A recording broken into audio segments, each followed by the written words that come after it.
Babacar leneen loo xam ne également ça interpelle les Sénégalais yéen yëkkati woon ngeen ko fii lu yàgg ngeen def ci ay campagnes yu bëree bëri mu jékki-jékki rek mbir mi ñu ne woon tekk waxatuñ ci muy li ñu tuddee criminalisation de l'homosexualité j'y arrive d'abord lan moo taxoon dal gi depuis quelque temps. bon en fait dañu nekkoon ci liggéey. xam nga bi ñu tàmbalee processus boobu. il y a à peu près 2 ans de cela dafa am ay phases yu bëri yoo xam ne waroon nañ ko def. ndax mbir mi du mbiru ànd sàmm jikko yi du mbiru benn groupe rek. mbiru sénégalais yëpp la. dëgg la askanu Sénégal aussi la yitteel. alors on s'est rendu compte que bi ñu gisee en fait ni le gouvernement du Sénégal mi ngi jëm ci dérouler benn agenda progrès. agenda progrès. Le gouvernement du Sénégal. Le gouvernement, l'actuel gouvernement du Sénégal. Bii Macky Sall jiite. Mais on l'a démontré au su de tout le monde. Donc déjà à travers en fait la vision de la SNEC 2, à travers en fait la constitution bi ñu soppi article 25 bi alinéa 3 bi. Pour dire en fait dugal ci ay les droits d'autrui mooy kat.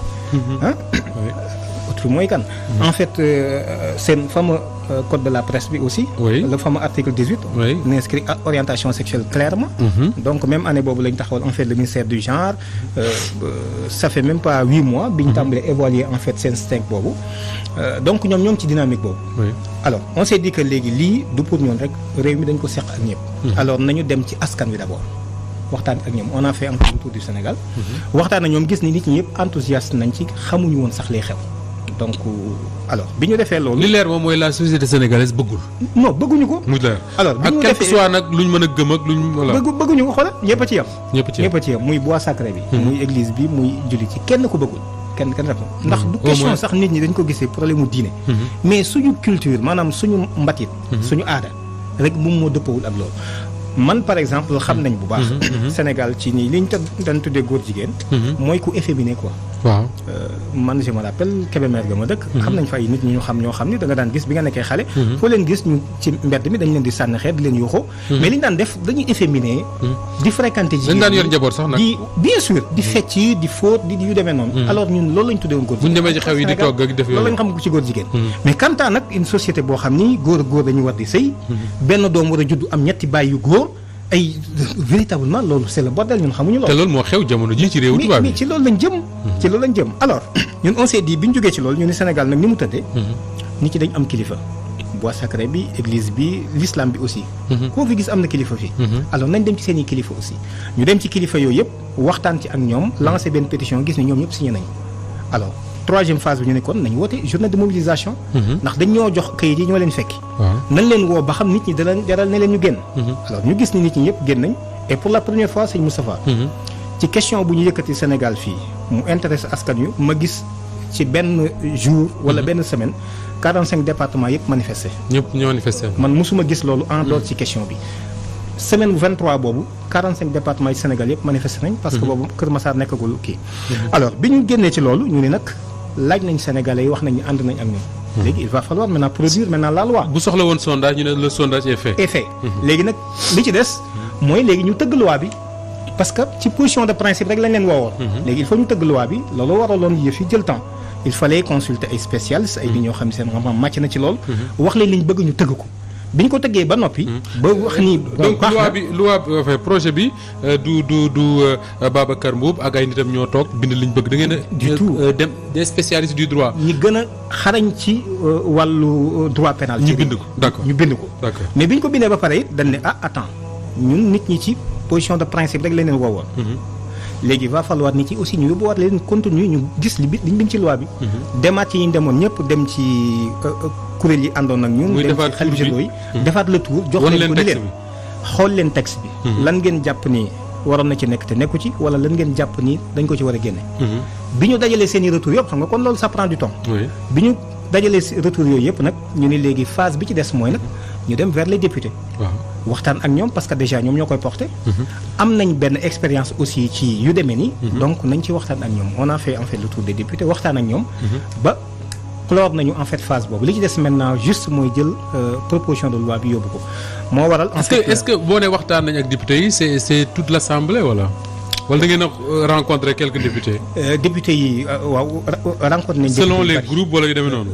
rencontré nañ groupe yu bari. d'accord mais groupe yëpp moom contacté nañ leen. contacté ngeen ñëpp muy majorité bi. muy groupe Liberté et Démocratie. muy en fait les non-inscrits ñoom ñëpp. mais pour loi bi jàll forcément da ngay soxla majorité bi. mais absolument est-ce que rencontre ngeen majorité bi expliquer leen wan leen projet bi ñu xam ne lii mooy texte bi ngeen bëgg. voilà depuis bi ñu jokkoo ak ñoom comme ni ñu jokkoo ak parti politique yëpp. ñu jokkoo ak ñi yëngu foofu yëpp it. en fait tontooguñ ñu. tontooguñ leen. mais yóbbul nañ leen proposition de loi bi. demandé nañ à ce que ñu daje ak ñoom aussi. mais boobaak léegi amul benn suite. de la même manière aussi ak liberté et démocratie aussi mooy bu PDS ak ñi des ba tey ñoom aussi fin kenn tontuwuñ ci. yan député ñoo leen jot a tontu. bon bari na par ñoo jot a wane seen je ne sais pas je dirais pas seen enthousiasme mais en tout cas seen disponibilité pour porter projet bi. bari na y a une dizaine de députés. une dizaine déjà. bien sûr donc mën naa ci citer par exemple Mamadou Lamine Diallo. il a été vraiment le premier. avant ñuy def tournée bi sax moom la manifesté woon ni. bis bu paree man pare naa pour porter. donc mooy y a Mamadou Lamine Diallo. y a l'honorable député Cheikh Bamba Dièye. Il y a l'honorable député Ousmane Sonko. Il y a le député Souaré. bu Rufisque. Il y en a d'autres. ñoom Aïda Mbodj jokkoon nañu. Sabara donc en fait il y a plusieurs députés yoo xam si jokkoon nañ ci ñoom ciy waxtaan. ak Mame Diarra Fam aussi. Mame Diarra Fam du PDS. individuellement quoi. individuellement bu PDS. donc ñoom ñëpp waxtaan nañ ci. donc vraiment wane nañu disponible ci. lépp loo xam ne askan wi bëgg nañ ko. ñoom taxaw nañ ci Alice kon yéen lan ngeen jàpp ni fi ñu toll nii moom moo bloqué yëf yi ba tax mënuñu. non dara bloqué wu ko juste dañ doon waxtaan ak ñoom. parce que boo xoolee processus bi ma décrire yëpp. ça prend du temps. production bi consulter waat nit ñi ak kilifa yi ba pare soog a dem ci député yi aussi ak ku ne léeg-léeg kii seen agenda. maintenant loolu lépp léegi pare ñu ngi ñëw léegi ci li des juste rek. mooy ñu dem déposer. ñu ngi ñëw léegi ci dépôt bi ak kañ ngeen ko na ma def ak tout ce qui tourne autour.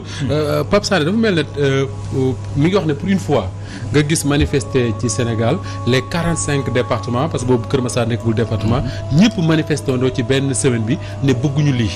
mieux que ça toutes les organisations disons islamiques muy confréries yeeg yeneen organisations islamiques dajeendoo ci benn manifestation lu rare la au Sénégal est-ce que dafay tekki tey que ni les députés ils n'ont pas le choix c'est-à-dire que ñi leen yóbbu assemblée ñoom ñoo taxaw ne leen lii lañ bëgg.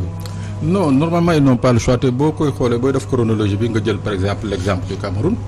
ñoom seen démarche dafa mel ni démarche les associations. Oui, parce que contrairement à une idée reçue quand même il y a beaucoup de pays africains yoo xam ne temps yi durcir nañ la loi contre l'homosexualité des pays africains. voilà te Cameroun c'est Ghana je pense moo ci mujj. même démarche bi la ñu adopté woon. nii ba tey jii. Le président l'Assemblée avait voté la loi criminalisant justement l'homosexualité. ba pare yokk ci temps yi un mois bi ñu génn ñu gën a durcir encore mbir mi donc loolu day wan ni que quelque part les députés historiquement dañu am une mission et puis une redevance vis-à-vis de leur mandat mooy mandat yi mooy lan mooy askanu Sénégal ñoo leen fal pour ñu seeni soxla ak seeni xalaat ñu défendre ko fa tey jii on a fait le plus difficile c'est-à-dire dañ leen yombalal liggéey bi mais ñu nekk fa naan amuñu jot ou bien amuñu ay experts yu leen di accompagner pour ñu travailler sur la proposition de loi defal nañ leen lépp ñoom xëy na liñ ciy def mooy ay quelques amendements à leur guise mais de toute façon tey jii députés yi war nañu xam ni que vis-à-vis des mandats des Sénégalais am na li nga xam ne faw ñu taxaw parce que kii c'est un désir des populations sénégalaises. Au-delà de l'Assemblée nationale est-ce que li ñoom Ababacar Mboup def je sais pas est-ce que mënuñu jàpp ne luy arranger le gouvernement de Macky Sall la suñu gisee ne au niveau mondial quand même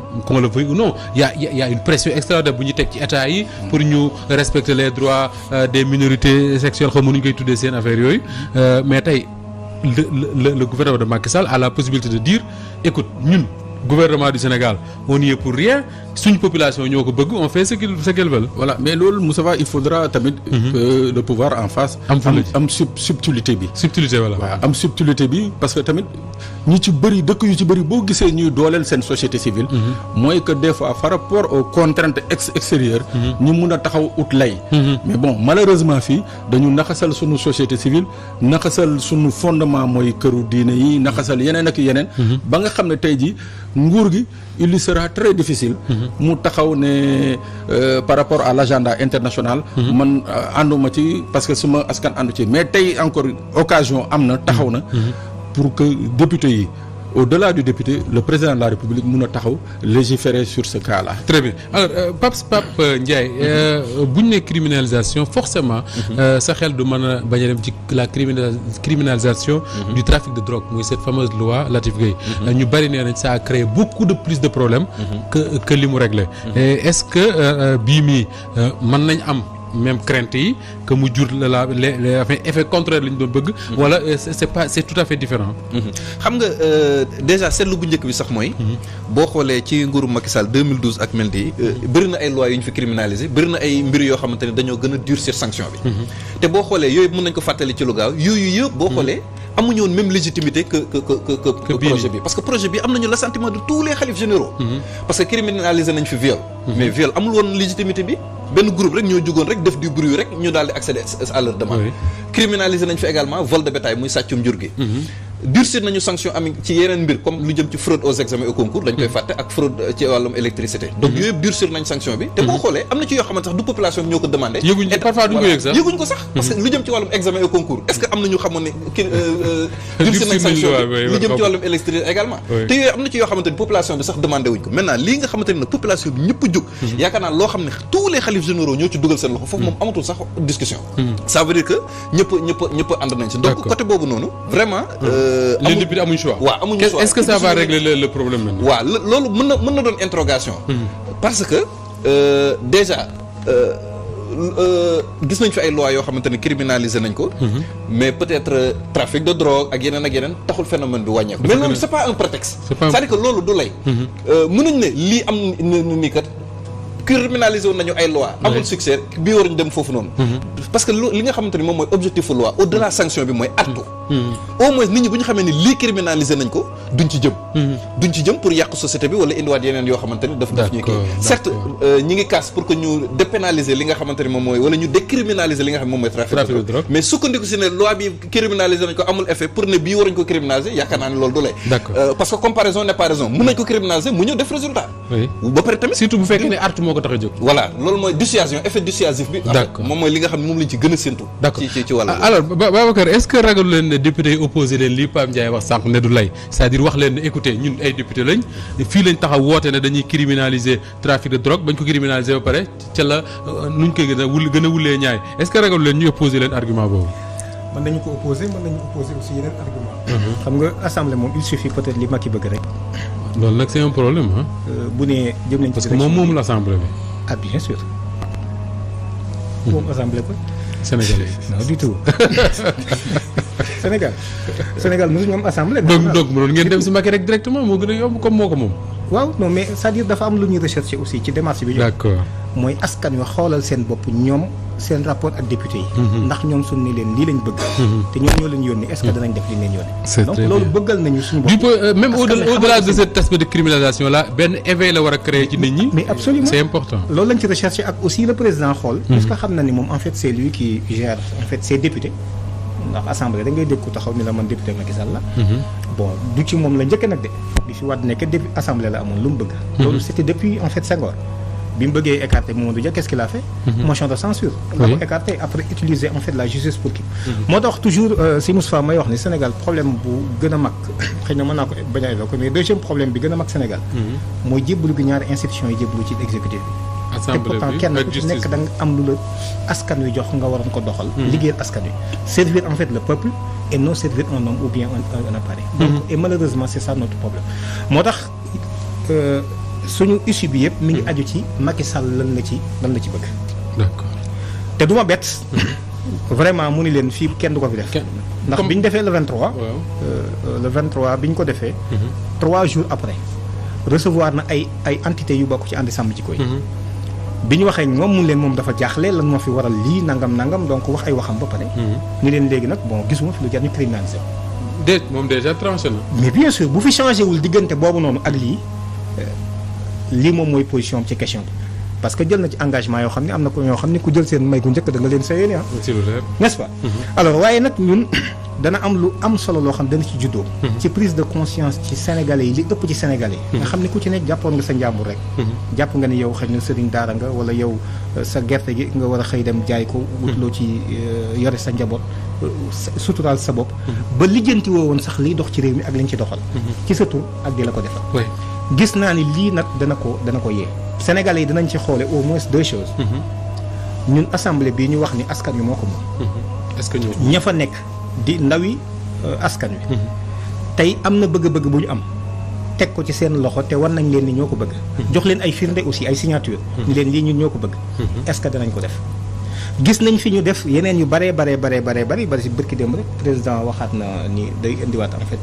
premier ministre bi donc ni mu ko bëggee lañ koy defee alors président nag pourtant moom ci suufu askan wi la nekk maanaam askan wi ñooy buur bi moom mooy serviteur u buur bi kon ginnaaw moom li mu bëgg rek assemblée danañ ko def mais yaakaar naa ne askan wi aussi li ñu bëgg assemblée war nañ ko def suñu ko defee fa ñu yàlla xam askan wi xamee ci ni kon député yi kat ñu ngi ci li ñu bëggee ñoom def nañ xëñ na li tax daaw ñu leen defal ñoo sàkkuwul woon ci ñoom déjà loolu c'est un point très important beneen bi des mooy président aussi daan ci xam diggante mag moom askan wi moom laa lay wax ni la en fait le contraire du ma bett ndax président Macky Sall man dama gis ni fu askanu Sénégal jëm mu jëm feneen fa déedéet maanaam sénégalais yi luñ ni lii lañ bëgg waaw moom mun leen moom bëggul loolu safaan bi la bëgg mën naa la ci jox ñaar ba ñetti exemple bismillah benn bu njëkk bi xam nga Sénégal ak lu ñu mën di wax nag ñun ay sénégalais lañu ñoo am lu ñu gëm ñii fi nekk ñëpp laa wax ni Sénégal ay jullit doo nga fi nekk ay way ngëm a fi nekk église bi dañuy julli ci seen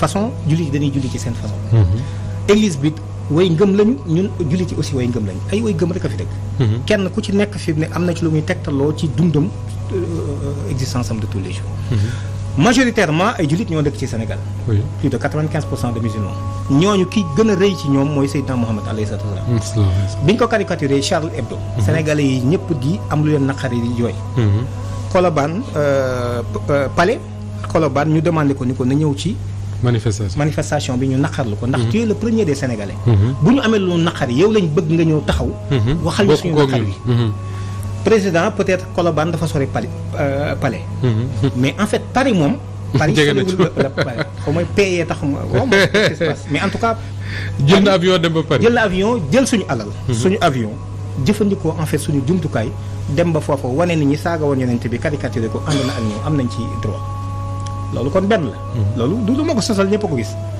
loolu mooy benn chose deuxième chose bi ci des mooy bi Macron revenir à la charge caricature di doyadal yonent bi ñu defaat benn manifestation bind ko bataaxal saisir ko lettre bi man maa ko signé parce que man maa toppoon ci en fait le coordonnateur bi ñu ko yónnee ni ko ñoo ngi lay invité ndax amaat nañ luñ naqari ñu bëgg nga ñëw defal ñu te portel ñu suñu kàddu wane ni li ñu def Macron def naqari nañ président li mu sentir mooy xëy na yónni benn waaye jox ko 2 millions ni ko léegi boo demee joxal ma leen xam naa gars yi ñoom xaalis boo leen joxee rek fi mu ne problème de tout après mu yónni benn waaye mu ñëw jox leen 2 millions mu jox ñu 2 millions donc moom ce qui s'est passé mooy bi mu xëy la sur lendemain mu demaat Paris je sais pas pour mais duñu ñaaw waxuma qu'est-ce qui se passe loolu ci laa gisee ni en fait askan wi kon li ñu bëgg ak li gën a tiis ci ñoom buñ ko laalee tamit moom yëgulu ko bopp te loolu moo tax nga yaakaar ne bii tamit foofu la koy jaarale mais déggoo dama la yóbbante na ndax bi 23 bi jàllee moom dafa amoon problème bi mu amee ñu mu woo waxtaan ak ñoom ni leen léegi nag daf ma bëgg a rencontrer man leen man sentiraguma loolu mën a nekk nañu xaar ba ñu ne suñu loi pare buñ dajee ak moom ñu teg ko ni ko lii lañ bëgg am ngeen ci droit alors mais foofu la mu yóbbante ñooñu mooy gisu fii lu jar ñu criminaliser d'accord léegi Babacar dëgg-dëgg ñi nga xam ne ñoo ñuy seetaan texte bi ngeen xam ne moom ngeen bind nar ko yóbbu assemblée lan moo ci ne waaw texte la boo xam ne dañ naan góor ak góor buñ gis ñu ànd dóor leen mu gaa mu kii góor ak jigéen ak jigéen bu ñu ànd dóor leen mu dee lan moo lañ texte bi waaw texte bi xam nga lépp lu jëm ci xam nga actuellement brièvement ni ma koy faral di rappeler parce que boo ko rappel bi dana tax nit ñi gën a mën a comprendre mooy en fait toujours Nations Unies moom moo jàpp ni li ñuy wax les droits humains sëñ Moustapha ak yelleef bi nga am sañ-sañ bi nga am ci li nga bëgg nga def ko wala man gis naa ni benn soxna laa war a takk wala ñaar laa bëgg a jël ñoom noonu lañ jàppe ni aussi kii bëgg sëy ak góor noonu la ko war a amee te dañ ko war a protéger waaye sax ñu ko discriminer sax tey maanaam di ko xañ ak xam ak yelleef boobu yamul ci loolu dañu war a def sax plaidoyer ba fexe ba instance de décision yi en fait ñu jiital leen ci loolu soo xoolee en fait le manuel des parlementaires bi nga xam ne Sénégal bokk na ci 143 pays yi ci bokk donc da nga ko ci fekk y a 5 députés sénégalais ci biir muy le PGA n'est-ce pas donc ñoom foofu lañ bëgg foofu lañ jëm alors loolu nag moo tax ñun ñu ni lii ne serait-ce bu dul sax gis nga ay daan dafa am solo ci loi boobu nga jël ko pour nit ñi am loo xam ne kenn dootu ko ñemee d'abord visé nañ ñi nga xam si nar nañ koo def ba ñu xam ni Sénégal xaw ma fu gay pride am mais moom fii du fi am ñu sécuriser suñu loolu fexe ngeen ba bien sûr bu texte bi jàllee du fi am texte bi bind ko ci mais fexe nañ aussi ba maanaam apologie rek ci mbir yooyu loolu dara nekku ci nangam ku ko wax maanaam ay daan dafay tege sa kaw parce que tey ñun ñi Pape Sané Pape Ndiaye ku ci toogoon fii léegi ne viol dara nekku ci bala ngaa génn alkaati yi ñëw takk la takk say loxo yóbbu exactement moo tax disposition boobu ñu def ko ci disposition boobu aussi te ay dispositions yu sévères lay doon ba pare ñaan ni juge bi li mu lay teg ci daan at yooyu daf la koy privé bu dee boroom kër nga sa njaboot léegi dootoo am autorité bi nga amoon ci ñoom légal bi ñu la loolu sax ngeen ko ci texte bi mais bien sûr dañ ko ci retiré pour protéger dana tax nit ñi gën a bàyyi xel ni lii kon du lu ñuy fowe parce que dafa yàq aw askan képp koo xam ne si tamit xëy na jaxasoo na ak ay bàyyi ma bàyyi ma loolu ñu ko tuddee Pape lu dul zoophilie quoi zoophilie bu dul ay circonstances xëy na atténuantes ndax am na ci ñoo xam ne ñu ànd ak seen xel amuñu seen xel loolu bu fekkente ni lu ñu prouvé la donc bu dul loolu ay daan aussi dafa war a teg Babacar moment bi ngeen di mëne seen campagne boobu ngeen ne Sénégalais yëpp ànd nañ ci ak yéen en fait loolu mooy li am sax déjà mais moment boobu teewul ay doomi Sénégal quand même xaw ma tubaab yee leen yi mobiliser xaw ma ña nga ca ñoom it di mëne la ñu man ngir ñun ñu accepter loolu les purs hommes xaw ma nuñ ko tuddee forcément suñu xel da ciy dem mais absolument tey jii waxuma sax waa ji ko bind enfin du loolu moo tax mu jot prix Goncourt bi mu jot mais livre boobu jiitu prix Goncourt bi Sénégal sargal na ko président takkal na ko raay gi gën a mag ci raay bi takkal su ma juumul mais bokk na ci am na sax député bu ma dégg mu ne lañ ko waroon a feete sax feete wuñ ko déjà te loolu député moo ko wax li ko wax loolu waxu ko sax waaw xam nga li ko wax loolu xam nga waxu ko non waxu ko dañ ko wax loolu ah bien sûr xam nañ ce qui se passe xam nga maa ngi gis le rapport en fait de l'Union européenne ci Sénégal genre 2021 da ngay gis ni ñoom dañu nekk ci benn dynamique boo xam ne duñ dellu ginnaaw pour la première fois ñoom ñuy suggéré Union européenne laa wax suggéré ni Sénégal en fait le code de la famille daf ci am ay dispositions yoo xam ne c'est discriminatoire dañ ko war a dindi notamment l'article 111 l'article 112 l'article 116 l'article 285 dañ ko war a dindi parce que c'est discriminatoire ci ban lan lañ war a sukkandiku fi jamono toll mais man ma am ni damay dem ci maire bi takk soxna te man maay décider régime bi ndax polygamie la wala monogamie pour lan ñu bàyyi ko ku góor gi ku jigéen ki nag lan ma war a doon waxam kon dañu war a dindi loolu maanaam durée de viduité maanaam nit ki su takkoon soxnaam ba mu gaañu wala ñu tàggoo ku góor ki xam nga moom le lendemain mën na dem takk beneen mais ku jigéen ki du ko sañ 300 jours yi mu war a observer en fait ci code bi bu ma juumul 300 jours yooyu ñu ne loolu dañ ko war a supprimer parce que c'est discriminatoire kon kenn dootul tënj di mais bi tënj fan non il y a plus grave sëñ Moustapha diine la ñuy attaqué loolu ay recommandation divine la yàlla parce que tey jii recommandation alors ci même dynamique boobu nag aussi ci lañ nekk ci lii ba député boobu li mu wax ak mbugaar li mu bind ak keneen ci dynamique boobu la maanaam offensive ci lañ nekk parce que gis nañu Sénégal bokk na ci ñaari réew yu gën a homophobe ñoom ci seen classement noonu lañ ko gisee waaw ak Afghanistan quoi ak Afghanistan waaw ak Afghanistan pays bu homophobe la kon il va falloir maintenant ñu attaquer leen mener leen une guerre totale jaar ci médias yi bindkat yi bind donc ñu jaarale ko série yi système éducatif bi aussi. ne yéen ay terroristes ngeen mais bien sûr. kon kon xanaa moom mi su bëggoon def français rek koy tere. man moom xalaatuma sax dem xam nga man dañ ma tere. kon xanaa avortement médicalisé ci cadre boobu ngeen koy. avortement médicalisé bi nga xam ne le protocole de Maputo déjà Sénégal signé na ko mais pour que ñu uniformiser ko ak suñu loi nationale yi ça pose toujours problème. mais absolument xam nga fan yi maa ngi dem ci benn atelier boo xam ni en fait suñu mbokk yooyu féministes ñoom ñëpp ñoo ngi ko ñu doon waxtaan ci loolu. mais ñoom toujours effectivement seen argumentaire loolu la ñuy wax. harmonisation la ñuy wax. parce que effectivement problème harmonisation la. waaye ñoom li ñu bëgg sax daanaka am na ba pare. mais problème d'harmonisation la ndax le protocole la ak la CEDEF aussi. CEDEF sax moom moo gën a xaw a metti tuuti. CEDEF mooy lan. CEDEF mooy la convention pour l'élimination en fait des moo koy wax la discrimination des femmes ak yu ñu demee. donc moom moo gën a sax moo gën a contraignante. parce que bu dee ci lu jëm ci polygamie moom daf ko recommander état bu ci engagé wu da nga war a tere polygamie. da nga war a tere polygamie. Sénégal signé na ko ratifié na ko. yemul ci loolu. Pape yaa ngi dégg. d'accord nga ñu ratifié boobu. ñoo ciy liggéeyaloo. mais bien sûr bon vraiment c'est l'occasion aussi vraiment ñu sargal ko ndokkeel ko. macha allah sëñ Pape c'est-à-dire mi ngi am njariñ yu muy am yoo xam ni ci suuf. te kenn du ko xam en fait sans tambour ni trompette. vraiment ci dinu jàpp la ci lu bari quoi sama waa ji moom daf ma réer léegi. alors justement sa waa ji Pape Ndiaye est-ce que tudd nga ko sànq est-ce que tey yu mel ni suñu dee dal du ci bokk ne souvent suñu njiit yi dañuy dem signer protocole Maputo xaw ma lan CEDEAO UEMOA UNESCO nangam ak nangam ba pare doog a indi nit ñi doog a xam te ba pare ñu wax ne yooyu ñu signer foofu ñooy nekk ci kaw suñu constitution bi nga xam ne ñun ñëpp ànd voté ko ne nii lañ bëgg suñu réew di ko doxee. waaw xam nga juristes yi moom dañuy faral di wax ni le Sénégal est champion en matière de ratification maanaam lu jug ci adduna bi ñu ratifié. ñun amuñu problème dañuy ratifié rek. dañuy sans réserve non seulement dañuy ratifier sans réserve mais parfois duñu déggoo sax ak ñi nga xam ne moom mooy c'est-à-dire xool lan mooy population parce que le protocole de Maputo bu ñu fekk fan doon basé wu nañ ci population bi li ñu bëgg difficilement lañ koy parce que li avortement li ci loi bi wax leer na dañ ko loi bi da koy tere lu dul ne bu fekkente ne ku jigéen ki daf ci nar a loru te pour procureur autoriser loolu il faut mooy loi bi ñu am nii waaw il faut ñetti médecins yu bokkul kenn ku nekk dëggal ni ku jigéen ki bu ñu yàqul ëmb bi day faatu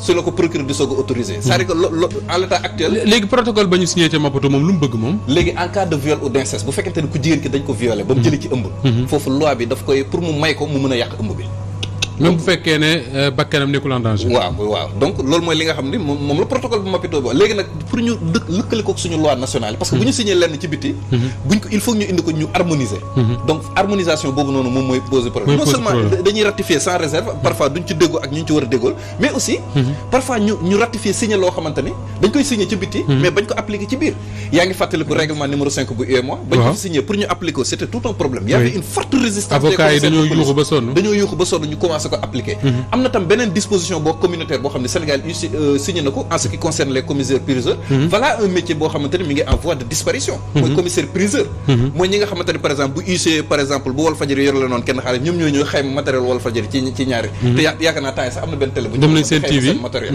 donc métier boobu noonu en voie de disparition la donc te pourtant am na ay mbir yoo xam ne Sénégal signé na ko yoo xam da leen di jox même attribution que yenn UC yi donc bëri na ci mbir yoo xamante ne vraiment harmonisation laaj na ko alors di fàttali ne d'ailleurs Pape Ndiaye maa ngi ñëw Babacar di fàttali rek ñi nga xam ne ñoom ñooy topp Pape Ndiaye tous les jours ci l'édition du soir que désormais tous les jeudis dinañ la fekk dans l'émission Petit Déj diggante 8h jàpp 10h tous les jeudis pour que justement ces questions de droit justice les procès tout ce qu'on veut nga koy waxtaane foofu ak ñoom ni nga ko doon defee d'ailleurs voilà Petit Déj New Look Petit Déj New Look très bien allez-y Babacar waaw jërëjëf ñu terminer ak Pape en fait Pape Ndiaye mi ngi doon wax léegi en fait le protocole de Maputo boo demee ci article 2 bi man dama ci gis disposition boo xam ne vraiment daf ma jaaxal c'est quoi dañu wax ni les États s'engagent à modifier les schémas et modèles de comportement socio-culturel de la femme et de l'homme par l'éducation du public par le biais des stratégies d'information d'éducation et de communication en vue de parvenir à l'élimination de toutes les pratiques culturelles et traditionnelles néfastes et de toute autre pratique fondée sur l'idée d'infériorité ou de supériorité de l'un ou de l'autre sexe ou sur les rôles stéréotypés de la femme et de l'homme xam nga rôle stéréotypé mooy mën a togg waaw maanaam yow ñoo ngi la seenoo ci yaa war a dem ñaw yi wala nangam jigéen ji moo war a togg ñoo nangam société bi moo ko assigné loolu en fait c'est un peu ça le genre quoi ba ngay dugg ba ci biir kenn ku ci nekk ay yëgeem dañ leen attribuer en fait ay rôle yoo xam ne mais li gën a dangereux mooy état yi dañ engagé wu ci soppat ñi schéma yi nga xam ne socio-culturel comportement yi taxawaay yi nit ñi ni ñuy doxalee modèle ya fa am ak schéma yi nga xam ne kii nijaay la kii bàjjan la kii impaañ la kii mag la kii ndaw la kii dafa am noo ko war a traité schéma yooyu ci boppam. kii dafa am nu mu war a solo kii dafa am nu mu modifié. xam nga maanaam sa bàyyi laxaat bi ñu fexe ba. mais absolument schéma yooyu nañ ko lan moo tax nit ñi di invoquer ay affaires yi ngëm-ngëm soo xoolee ba ci biir ci ngay comprendre loolu. élimination de toutes les pratiques culturelles. et traditionnelles xam nga traditionnel kon aada la. waaw culturel ça implique en fait la foi aussi. mais bien sûr. dafay dugal ci diine. bien sûr kon jàpp nañ ni diine sax mën naa am ay digle ay pratiques yoo xam ne si yu néfaste la dañ ko war a dindi. ak beneen comportement boo xam ni. mi ngi aju ci rek kii moom la moo jiitu wala kii la ñu jiital xam nga loolu alxuraan rek a waxee noonu. waaw góor la jiital ci kanam jigéen alxuraan na ko waxal. kon bu nee sentiment d'infériorité et de supériorité mais kon. finalement bu ñu toppee yii nii Sénégal comme di Pape Ndiaye yii Sénégal di ratifié di dem rek. suñ ko toppee ak ngëm sax mooy jeex ci kaw réew. ci réew mais exactement te foofu lañ jëm et malheureusement ñun conscient wuñ ci loolu. gis nga ñun. non ñun làmb ñu gënal ak. toujours damay wax ni. xam nga jamono yonent bi alayhi salaam ñoom seen jamono boobu xëy na xeex ay jaas yi moo amoon nii. di bojjante rapport de force bi daje ci benn champ de bataille. donc ku ëpp sa doole moroom gañe ko. mais ñun xeex bi ñuy xeex te xeex boobu nit ki daf ci mën a gaañoo wala mu gaañu ci ñàkk ci bakkanam. ñaar yi rek ko ci mën a def. mais ñun suñu xeex bi nekkuñu ci bojjante jaas yi ak dóorante fital. ñun ci beneen guerre lañ nekk. te gis nga guerre boobu malheureusement ñun duñ ci perte ñàkk suñu jëm. mais liñ ci ñàkk moo gën a garaaw. mooy la. mooy suñu diggante yàlla mooy dagg. maanaam bu ñu pertee xeex bi ñuy xeex contre homosexualité yu demee noonu. suñu diggante yàlla mooy dagg. xam nga yow tey fii lan nga wax da nga ne yow fi mu nekk nii ab jullit nga. waaw prenons l'exemple en fait jullit nga. ay baati seede nga wax. ni yàlla mooy sama kilifa. mais yàlla moom bu demee ba du ay ndigalam ak i tereem en fait lu subsidiaire la. wala boog lu aléatoire la wala boog lu tertiaire la. en fait du sax lu secondaire. li principal fi mu nekk nii mooy yii ñuy def nii fi mu nekk nii fii ñu bëgg a jëm. mais ça pose problème kuy sa kilifa kon. kuy sama kilifa kon. geneen kilifa lañ am. boo xam ne dootul yàlla. et foofu la islamique. waxtu wi jeex na tàkk Babacar Pape Sané pour terminer. waaw mais pour terminer rek mooy que tey il faut que état bi jël une position très claire et très tranchée. parce que mbir mi dafa mel ni ëmb rek mënoo ne kii dafa xaw a ëmb. président wax jëmu waxoon fii ba nit ñi di tàccu naan dafa tontu Obama. tontuwul. parce que dafa ne ko tolloo guñu ci. le Sénégal n'est pas encore dafa war a wax ju leer. pare guñu. waaw pas encore prêt. waaw donc dafa war a wax ju leer. donc mbir mi mooy amul dañu xaw a ëmb wala dañu ëmb wala dañu xaw a ëmb na wax ju leer.